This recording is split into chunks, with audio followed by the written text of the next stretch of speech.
लाभार्थियों से व्यक्तिगत रूप से वार्ता करते हुए माननीय मुख्यमंत्री जी। नीतू, आप सभी देख सकते हैं कि एक अभिभावक की भांति माननीय मुख्यमंत्री जी सभी लाभार्थियों से ये कंफर्म कर रहे हैं कि उनको आवास मिल गए या नहीं। जोरदार तालियां मंच तक पहुंचाएं।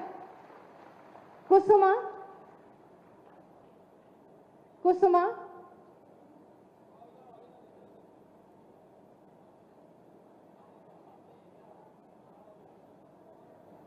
आप सभी जोरदार तालियों से हमारे लाभार्थियों को शुभकामनाएं प्रेषित करें। लगातार तालियां बजाएं।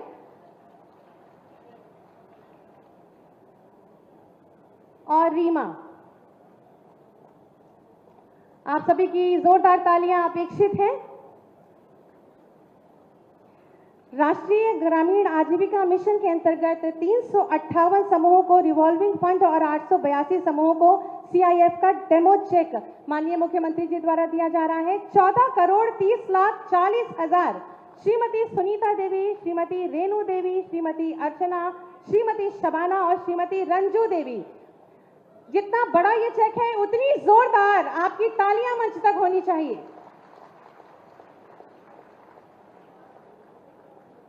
और सीएम युवा उद्यमी योजना के लाभार्थियों को डेमो चेक माननीय मुख्यमंत्री जी द्वारा। सबसे पहले अहिल्या राणा जी, गुड़ उत्पाद के लिए आपको 5 लाख रुपए का चेक। वैशाली दिवाकर जी, आरओ वाटर प्लांट संचालित करने के लिए आपको 5 लाख रुपए का चेक। आपकी जोरदार तालियां अपेक्षित हैं। हिमांशु जायसवाल, इलेक्ट्रॉनिक्स के काम के लिए आपको 5 लाख रुपए का ऋण मंच के माध्यम से दिया जा रहा है। जोरदार तालियां आप सभी की। Vineet Kumar Patel ji, electricals and electronic goods repair shop के लिए आपको 4,38,000 का चेक। और रचित अग्रवाल जी, आर्किटेक्चरल सर्विसेज के लिए 5 लाख रुपए का चेक। बिजुआ और पलिया ब्लॉक के हमारे कुछ नागरिक, कुछ किसान भाई हैं जो माननीय मुख्यमंत्री जी का आभार व्यक्त करना चाहते हैं। उनको मंच पर आमंत्रित करूंगी, मंच के अग्रभाग पर आए। बिजुआ और पलिया ब्लॉक माननीय मुख्यमंत्री जी की प्रेरणा और दिशा निर्देशन में पलिया में बाढ़ नियंत्रण की अभिनव पहल की गई है। हमारे किसान भाई प्रसन्न हैं, आश्वस्त हैं कि अब बाढ़ में उनके आवास नहीं डूबेंगे, उनके खेत नहीं कटेंगे, उनकी रोजी रोटी के साधन यानी कि खेत बने रहेंगे, उनके बच्चे पढ़ेंगे, बढ़ेंगे और प्रतिदिन समय पर विद्यालय जाएंगे, उनकी यातायात सुगम होगी, उनका जनजीवन अब बाढ़ के प्रभावित होने से मुक्त होने जा रहा है। ये सभी माननीय मुख्यमंत्री जी का आभार व्यक्त कर रहे हैं। आप सब भी आभार स्वरूप जोरदार तालियां मंच तक पहुंचाएं। माननीय मुख्यमंत्री जी का बहुत बहुत आभार। बिजुआ और पलिया ब्लॉक के हमारे ये सभी किसान भाई, माननीय मुख्यमंत्री जी सबका आभार ग्रहण करते हुए बहुत बहुत धन्यवाद, आभार। माननीय मुख्यमंत्री जी की सकारात्मक सोच, कर्मठ कर्मशैली और प्रदेश के सतत विकास के दृढ़ संकल्प के परिणाम स्वरूप आज उत्तर प्रदेश विकास के आसमान पर दैदीप्यमान है। माननीय मुख्यमंत्री जी की प्रेरणा, दिशा निर्देशन और अहर्निश कार्यशैली से जहां प्रदेशवासियों की आस्था और विश्वास को सम्मान मिल रहा है, वहीं रोजगार, उत्तम स्वास्थ्य, चिकित्सा, सर्व शिक्षा, आवास, सुरक्षा और सुशासन से प्रदेश के चौतरफा विकास को विस्तार मिल रहा है। ऐसे ही तपस्वी यशस्वी माननीय मुख्यमंत्री जी से अनुरोध है कि कृपया अपने आशीर्वचनों से हमारा मार्ग प्रशस्त करें। जोरदार तालियों से माननीय का स्वागत करें।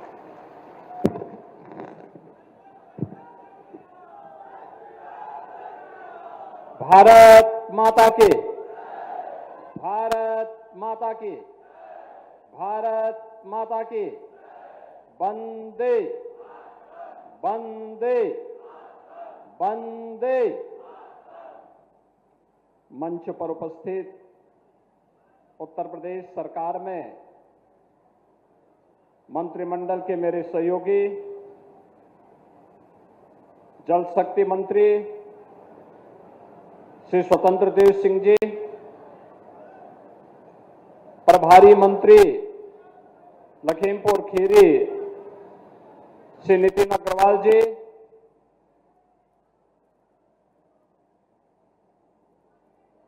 माननीय विधायकगण, इस क्षेत्र के लोकप्रिय विधायक श्री रोमी साहनी जी, माननीय विधायक श्री लोकेंद्र प्रताप सिंह जी, माननीय विधायक गण श्री अमिन कमन गिरी जी, योगेश वर्मा जी, श्रीमती मंजू त्यागी जी, श्री शशांक वर्मा जी, श्री विनोद शंकर अवस्थी जी, श्री सौरभ सिंह सोनो जी, भारतीय जनता पार्टी के जिला के अध्यक्ष श्री सुनील सिंह जी, नरेंद्र सिंह जी, जिला प्रभारी श्री वासुदेव मौर्य जी, नगर पालिका पलिया के अध्यक्ष श्रीमती लक्ष्मी देवी गुप्ता जी, नगर पालिका गोला के अध्यक्ष श्री विजय शुक्ला जी, प्रमुख पलिया श्री वीरेंद्र कुमार शुक्ला जी, प्रमुख निगासन श्री अमनदीप सिंह जी, नगर पंचायत मैलानी के अध्यक्ष श्रीमती कीर्ति माहेश्वरी जी, हरप्रीत सिंह जी, मंच पर उपस्थित भारतीय जनता पार्टी के सभी पदाधिकारीगण और आज लखीमपुर खीरी के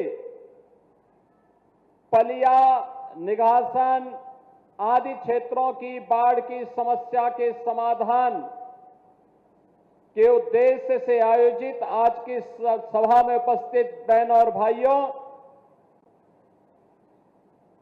मैं सबसे पहले पहलगांव में भारत के उन पर्यटकों पर जो देश के अलग अलग राज्यों से जाकर के एक भारत श्रेष्ठ भारत की तर्ज पर कश्मीर से कन्याकुमारी के प्रधानमंत्री मोदी जी के अभियान के साथ जुड़कर कार्य कर रहे थे, कायराना आतंकी हमले की निंदा करते हुए उत्तर प्रदेश वासियों की ओर से उन सभी परिवारजनों के प्रति जिन्होंने अपने परिवार के सदस्यों को खोया है, उनके प्रति अपनी संवेदना व्यक्त करते हुए दिवंगत आत्माओं के प्रति विनम्र श्रद्धांजलि अर्पित करता हूं। बहनों और भाइयों, सभ्य समाज में आतंकवाद के लिए कोई जगह नहीं हो सकती, अराजकता के लिए कोई जगह नहीं हो सकती। भारत सरकार की सुरक्षा, सेवा और सुशासन का जो मॉडल है वह विकास पर आधारित है, गरीब कल्याण पर आधारित है और सबकी सुरक्षा पर आधारित है। लेकिन अगर कोई सुरक्षा में सेंध लगाने का दुस्साहस करेगा तो उसके लिए जीरो टॉलरेंस की नीति के तहत उसको जिस भाषा में समझेगा उस भाषा में उसका जवाब देने के लिए आज ये नया भारत तैयार है। प्रधानमंत्री मोदी जी के नेतृत्व में ये नया भारत किसी को छेड़ता नहीं, लेकिन अगर किसी ने छेड़ा है तब उसको छोड़ेगा भी नहीं।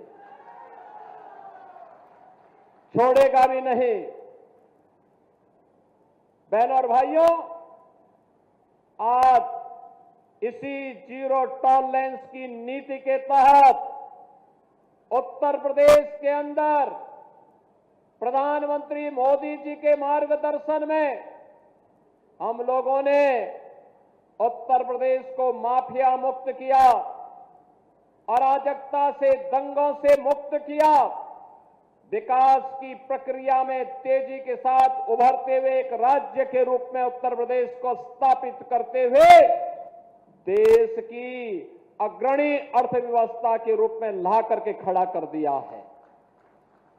अब उत्तर प्रदेश के नौजवानों के सामने पहचान का संकट नहीं है। अब उत्तर प्रदेश देश के अंदर आधुनिक इंफ्रास्ट्रक्चर का प्रदेश है। हाईवे है, world class highway, express way का अपना संजाल है, रेलवे का बेहतरीन नेटवर्क है, देश की पहली इनलैंड वाटरवे और देश की पहली रैपिड रेल यह भी उत्तर प्रदेश के अंदर चलती है। सर्वाधिक शहरों में मेट्रो का संचालन उत्तर प्रदेश के अंदर हो रहा है। चाहे वह बाढ़ की समस्या हो या बीमारी की अस्थायी समस्या का समाधान, आज नए भारत का नया उत्तर प्रदेश इन समस्याओं का समाधान बखूबी करने के लिए आगे बढ़ा है। और बहनों और भाइयों, उसी क्रम में मैं गत वर्ष यहां आया था।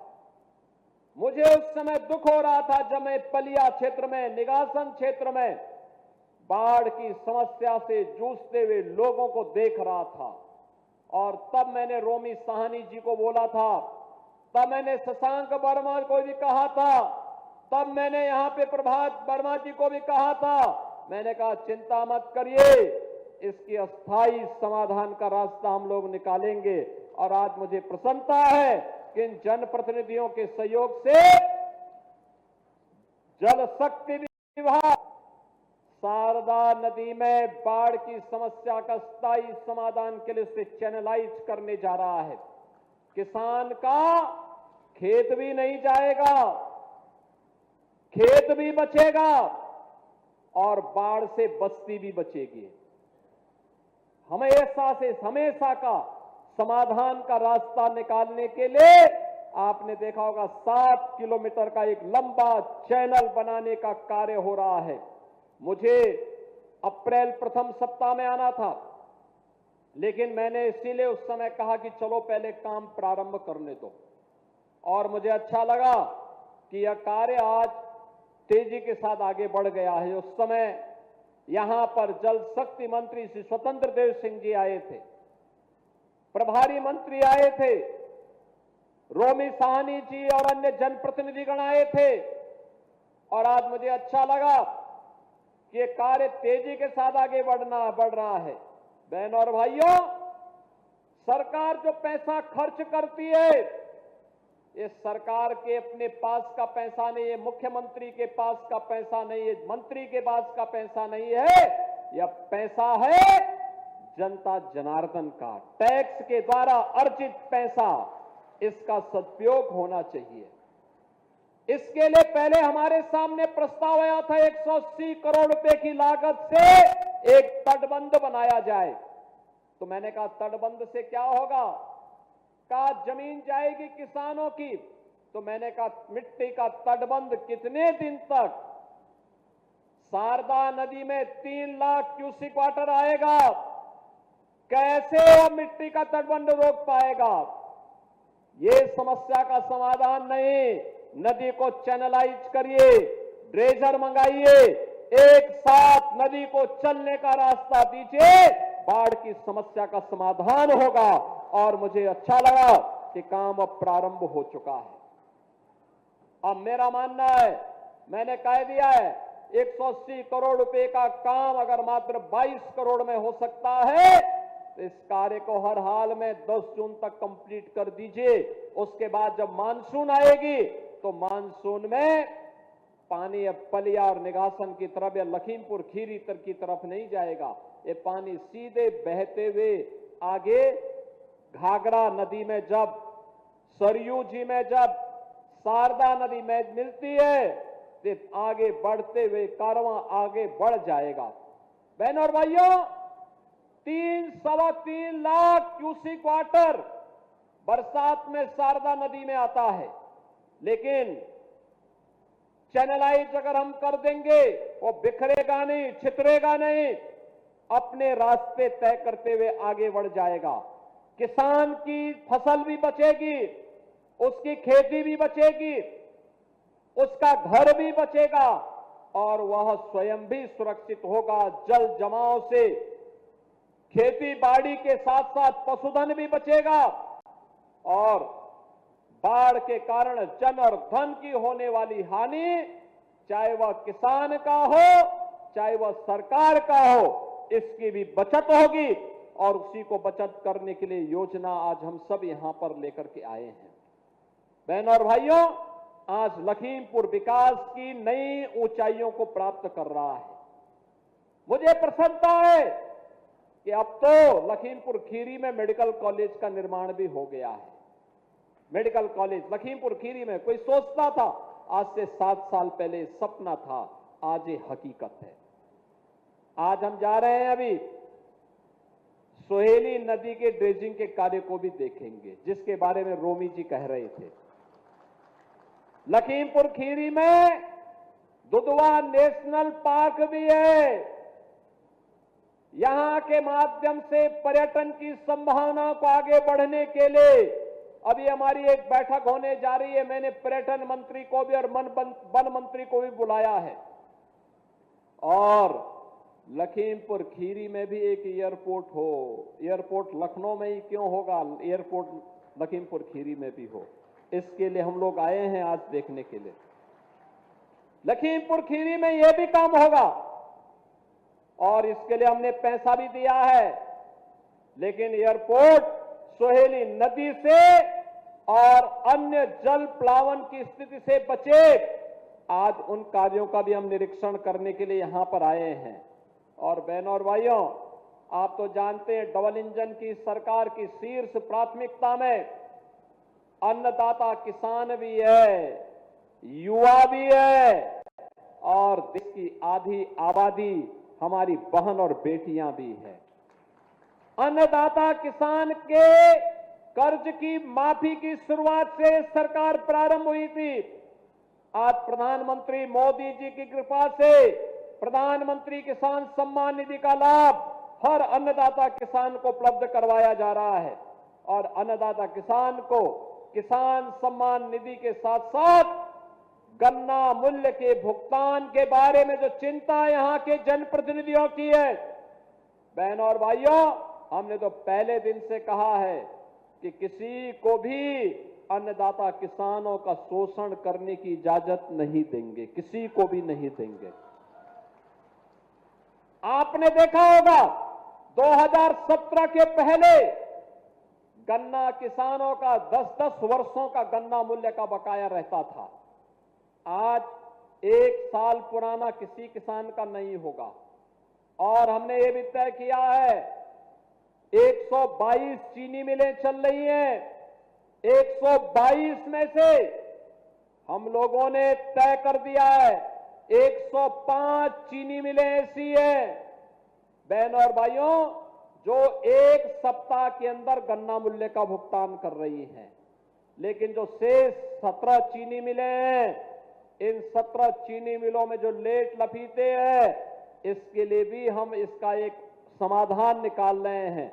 लेकिन मैं आपको इस बात के लिए आश्वस्त करता हूं, पैसा किसी का डूबेगा नहीं, क्योंकि चीनी मिल का कब्जा तो हमारे पास है। चीनी मिल तो हमारे पास है। अगर कोई बात बदमाशी करेगा, अभी तो हमने एस्क्रो अकाउंट खोला है कि जो भी चीनी बिकेगी वह ज्वाइंट अकाउंट होगा। पहले किसान के पास जाएगा, तब चीनी मिल मालिक के पास जाएगा।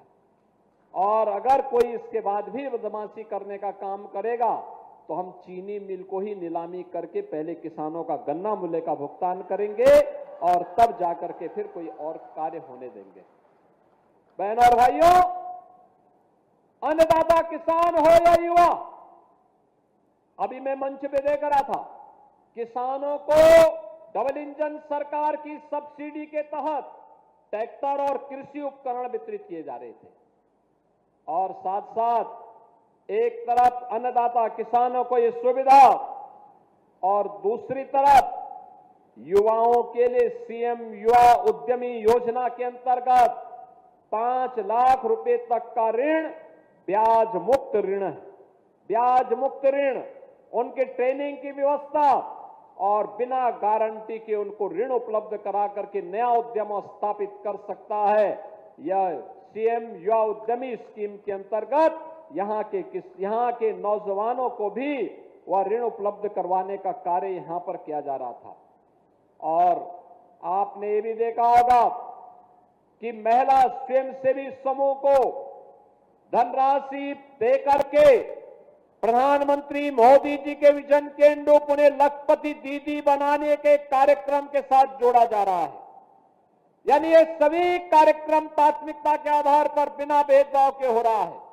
लेकिन बहनों और भाइयों, आपने देखा होगा, जो लोग विकास नहीं चाहते, जो लोग विकास के विरोधी हैं, जो महिला विरोधी हैं, जो युवा विरोधी हैं, जो अन्नदाता किसान के विरोधी हैं, जब इन्हें शासन करने का अवसर मिला था, इन्होंने किसानों को आत्महत्या करने के लिए मजबूर किया था, युवाओं को प्लान करने के लिए मजबूर किया था, और पेशेवर गुंडे और माफियाओं को बहन और बेटी और व्यापारियों के साथ सुरक्षा पर सेंध लगा करके उनके जीवन के साथ खिलवाड़ करने का काम किया था। आज बेटी भी सुरक्षित है, व्यापारी भी सुरक्षित है। युवा के सामने पहचान का संकट नहीं है।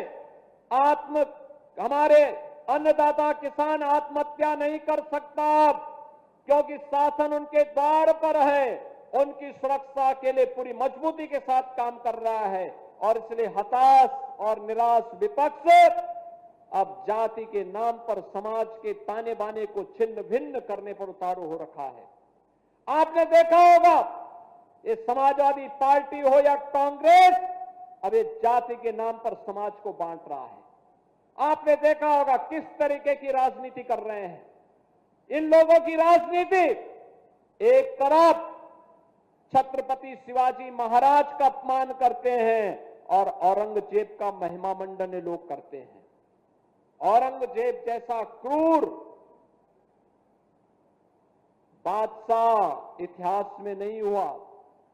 औरंगजेब के बारे में कहते हैं कि वह प्रतिदिन 1 मन जनेऊ तोल करके लेता था, हिंदुओं पर जजिया कर लगाता था, मंदिरों को तोड़ने का काम उसने किया था। ये समाजवादी पार्टी उस क्रूर औरंगजेब का महिमा मंडन करती है। ये समाजवादी पार्टी राणा सांगा का अपमान करती है और बाबर जैसे आक्रांता का महिमा मंडन करती है, जिस बाबर ने अयोध्या में राम जन्मभूमि पर हमला करके राम मंदिर को तोड़ने का काम किया था। ये समाजवादी पार्टी उस बाबर का महिमा मंडन करती है। और ये समाजवादी पार्टी, याद करिए 2 वर्ष पहले जब पूरे देश के अंदर प्रधानमंत्री मोदी जी के नेतृत्व में रन फॉर यूनिटी का कार्यक्रम चल रहा था, लौह पुरुष सरदार वल्लभ भाई पटेल जी की जयंती के कार्यक्रम के साथ पूरा देश जुड़ा हुआ था। समाजवादी पार्टी के मुखिया उस समय जिन्ना का महिमा मंडन कर रहे थे। बहन और भाइयों, ये लोग राणा सांगा का अपमान करेंगे, छत्रपति शिवाजी महाराज का अपमान करेंगे, लौह पुरुष सरदार वल्लभ भाई पटेल का अपमान कर रहे हैं, बाबा साहब भीमराव अंबेडकर का अपमान कर रहे हैं। आपने देखा होगा, इस समाजवादी पार्टी की सरकार के समय बाबा साहब भीमराव अंबेडकर के नाम पर बने हुए मेडिकल कॉलेज का नामकरण इन्होंने बदल करके उसका नामकरण अपने परिवार के सदस्यों के नाम पर करने जा रहे थे। तब तक सरकार चली गई उनकी, और हमारी सरकार आई। हम लोगों ने फिर से कन्नौज मेडिकल कॉलेज का नामकरण बाबा साहब भीमराव अंबेडकर जी के नाम पर फिर से किया है। बहन और भाइयों, आज के इस अवसर पर मैं आप सबसे इस बात के लिए कहने के लिए आया हूं, भारतीय जनता पार्टी आपकी सुरक्षा के लिए, आपके स्वावलंबन के लिए, आपकी सेवा के लिए, गरीबों के कल्याण के लिए पूरी प्रतिबद्धता के साथ कार्य कर रही है। ये जो अभियान चल रहा है, हमें बाढ़ से बचाव का स्थायी समाधान चाहिए। इस जैसे ही शारदा नदी में चैनलाइजिंग का पूरा कार्य हो जाएगा, जैसे नदी को चैनलाइज करने में हमें पूरी सफलता प्राप्त होगी, 400 गांव बाढ़ से जो प्रभावित होते हैं उन लोगों को इससे राहत मिलेगी। 2.5 लाख की आबादी इससे राहत महसूस करेगी। 10,000 हेक्टेयर भूमि इससे बाढ़ से बचाव में मदद मिलेगी। और इतने बड़े कार्यक्रम के लिए आज मैं आपके बीच में यहां पर आया हूं। मैं धन्यवाद दूंगा रोमी साहनी जी को, मैं धन्यवाद दूंगा यहां के जनप्रतिनिधियों को, सभी माननीय विधायकों को, जिन्होंने लग करके इस बाढ़ की समस्या के स्थायी समाधान का रास्ता निकालने में सरकार की मदद की है। और आज हम सब आपके बीच आए हैं। मैं एक बार फिर से इस कार्य के लिए आपको बधाई देता हूं। अक्षय तृतीया आने वाली है।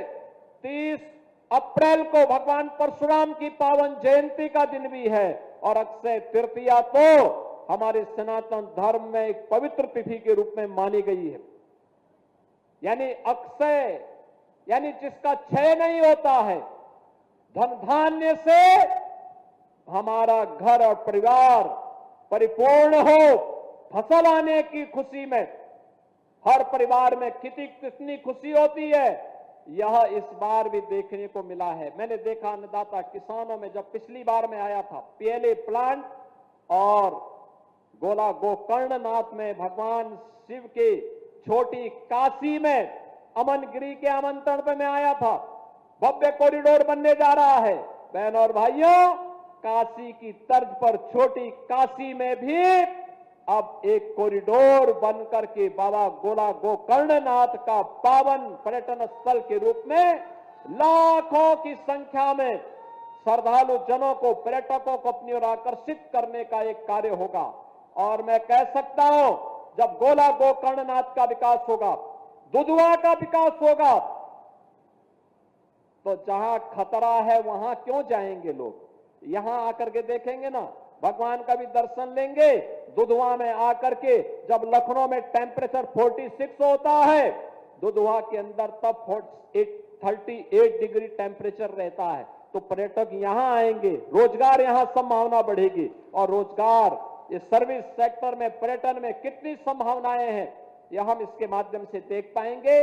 आज के इस अवसर पर मैं पिछली बार जब आया था, खेतों में गेहूं की फसल शानदार तरीके से थी, गन्ने की फसल थी, और अब किसानों ने उसको समेट लिया है समय पे।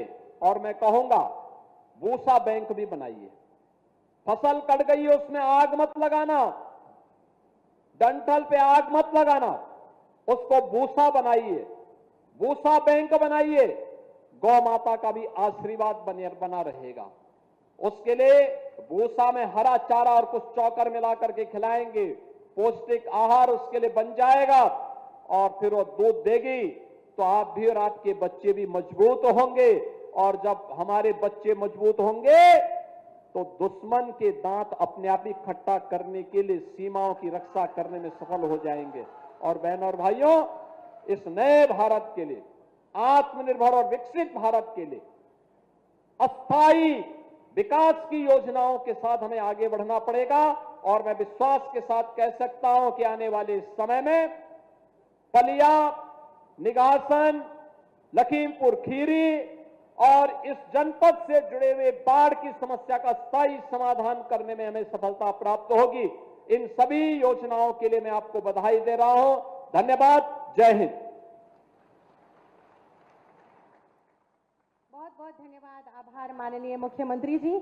मैं अनुरोध करूंगी जिलाधिकारी महोदया जी से कि माननीय मुख्यमंत्री जी को जिला प्रशासन की ओर से ये स्मृति चिन्ह भेंट करें। आप सभी जोरदार तालियां मंच तक पहुंचाएं। ये स्मृति चिन्ह जिला प्रशासन की ओर से माननीय मुख्यमंत्री जी को जिलाधिकारी महोदया जी द्वारा भेंट किया जा रहा है। आप सभी जोरदार तालियां इन क्षणों के लिए बजाकर इन क्षणों की शोभा को द्विगुणित करें। हम सभी पलिया क्षेत्रवासियों की ओर से आपका बहुत बहुत धन्यवाद। और आप